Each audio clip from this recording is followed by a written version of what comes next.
President Akufo-Addo says after 60 years of independence, Ghana has run out of excuses and it is time for Ghanaians to work hard to get the country to where she ought to be.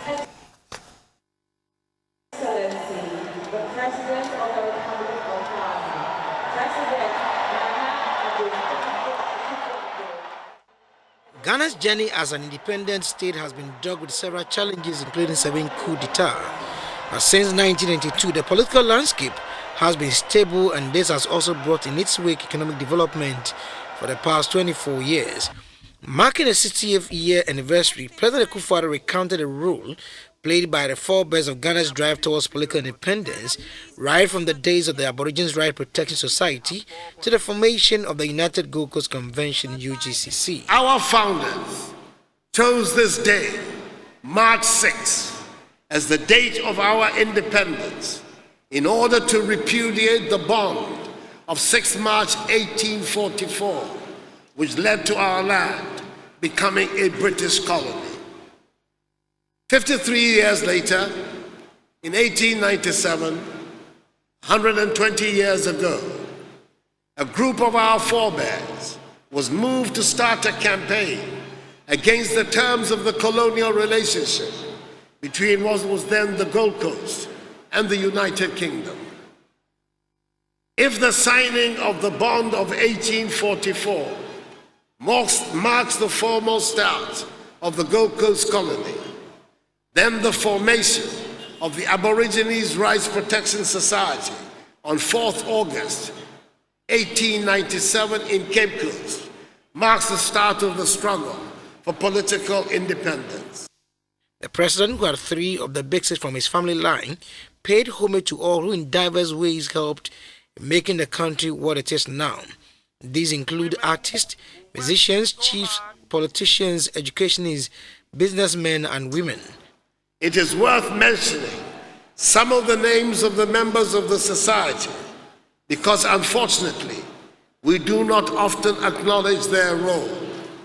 John Mensah Saba, Joseph Casely Hayford, J.W. Say, J.P. Brown, and their colleagues who organized the chiefs and people against the Crown Lands Bill and forced the colonial authorities to retreat. Saba began the tradition of the Ghanaian lawyer as a nationalist. This was probably one of the most dramatic interventions in the colonial history of our country. A decade or so later, the British West African National Congress, under the joint leadership of Joseph Casely Hayford and Thomas Hutton Mills, was formed to carry on with the agitation against colonial rule.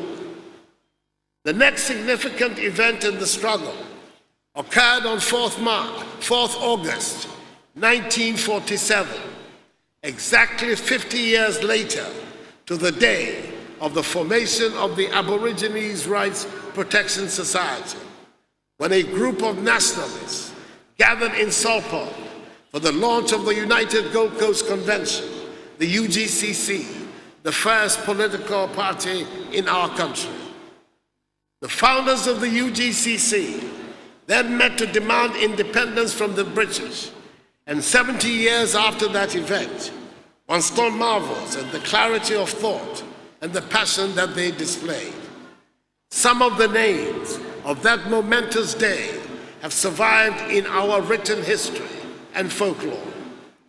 5 of them are on our Ghanaian currency: Joseph Boache Dankwa, Emmanuel Obeche Bilante, William Oforiatta, Ebenezer Akwaje, and Edward Akufo-Addo. Kwame Nkrumah, the 6th of the big currency on the currency, the big 6 on the currency, was to join them later. And there are others equally important that we should not forget. And I pay homage to George Parr Grant, R.S. Blake, Kwabena Kessie, J.W. de Graaf Johnson, and Francis Awuno Williams, amongst others. On the outlook, President Akufo-Addo called for a united country where all will move and act above sectarian and ethnic interest. After 16 years, We have run out of excuses, and it is time to set Ghana to rights and get our country to where it should be. The challenge before us is to build our economy and generate a prosperous, progress, and dignified life for the mass of our people. Hard work, enterprise, creativity, discipline, and a consistent and effective fight against corruption in public life would bring the transformation we seek. We will achieve these goals when we move and act as a united people. We must take pride in our diversity by all means, but the Ghanaian must always rise above the ethnic or sectional interest. We have a bright future, and we must mobilize all our resources and all our strengths here and in the Ghanaian diaspora to get to that promised land of prosperity faster. Ghana has successfully changed one government to another 3 times since 1992. The latest one was 2016. The development has helped in making her a beacon of democracy in Africa. Nyarko, reporting for GBC 24.